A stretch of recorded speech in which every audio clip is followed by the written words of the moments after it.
Dominus vobiscum, sequentia Sancti Evangelii secundum Lucam.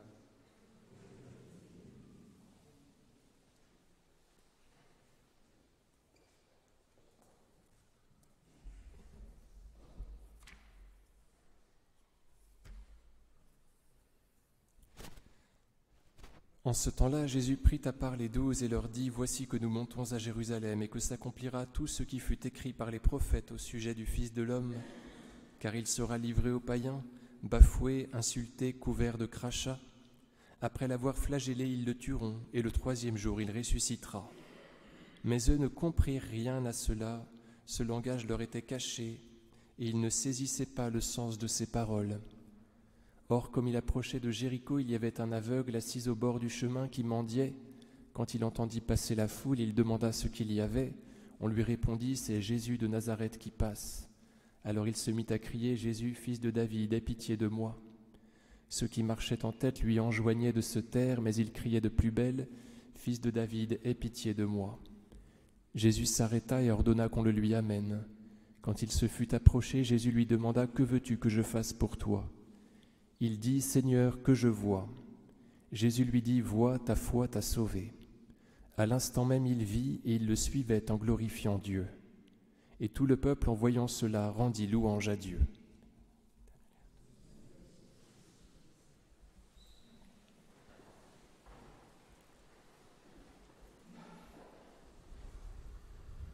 Au nom du Père et du Fils et du Saint-Esprit, ainsi soit-il.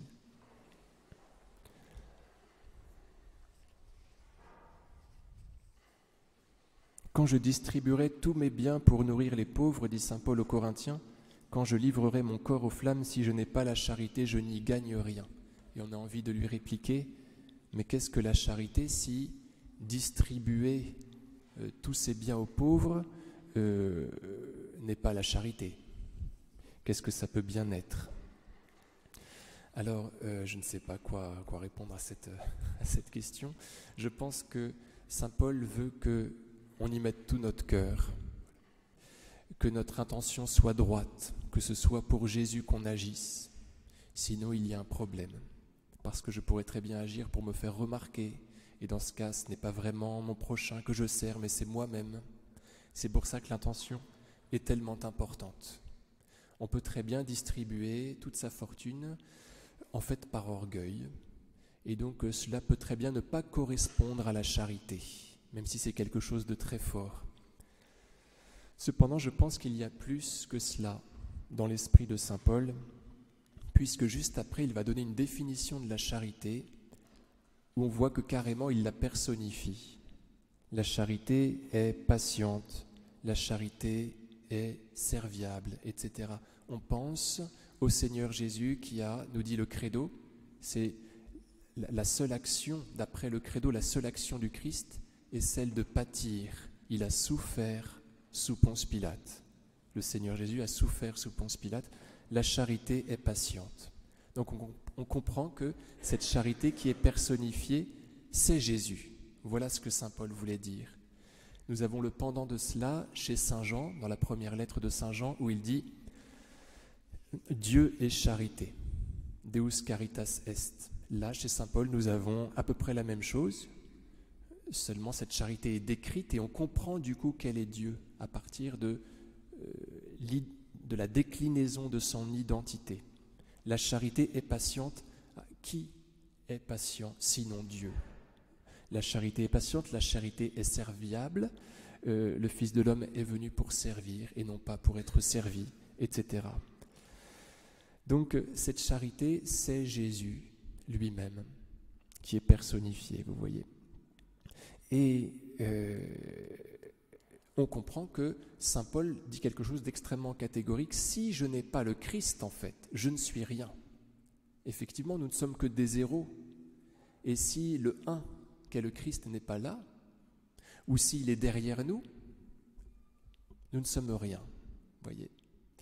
Il faut que qu'il soit juste devant nous pour que nous devenions 10. Voilà, c'est une image de Thérèse, vous savez, à l'abbé Roulon, elle lui parle comme cela. Nous ne sommes que des zéros. Si par contre nous mettons le 1 qu'est le Christ devant nous, nous prenons de la valeur. Donc, vous voyez, si je n'ai pas la charité, on peut dire cela comme ça, si je n'ai pas Jésus, je ne suis rien, tout simplement. Donc l'importance d'être avec Jésus, et alors il n'y a plus besoin de penser à quoi que ce soit, puisque la charité se fait toute seule, puisqu'à ce moment-là, on prend feu à Jésus et tout ce qu'on fait est charité. C'est Bartimée dans l'Évangile qui est donc en bordure de la Terre Sainte, puisqu'il est à l'extérieur de Jéricho, qui est la frontière humaine de la Terre Sainte. Donc il y a la frontière naturelle, qui est le Jourdain, et puis ensuite il y a eu la frontière humaine, qui est Jéricho. Donc les Hébreux avaient fait tomber ces deux frontières, avaient passé ces deux frontières-là. La deuxième, ils l'avaient passée à force de louanges, souvenez-vous. Et Bartimée est donc à l'extérieur de Jéricho. Jésus arrive, il se dirige vers le centre de la Terre Sainte, il n'a pas encore franchi la frontière humaine de la Terre Sainte, et il tombe sur Bartimée, qui est donc à l'extérieur du paradis.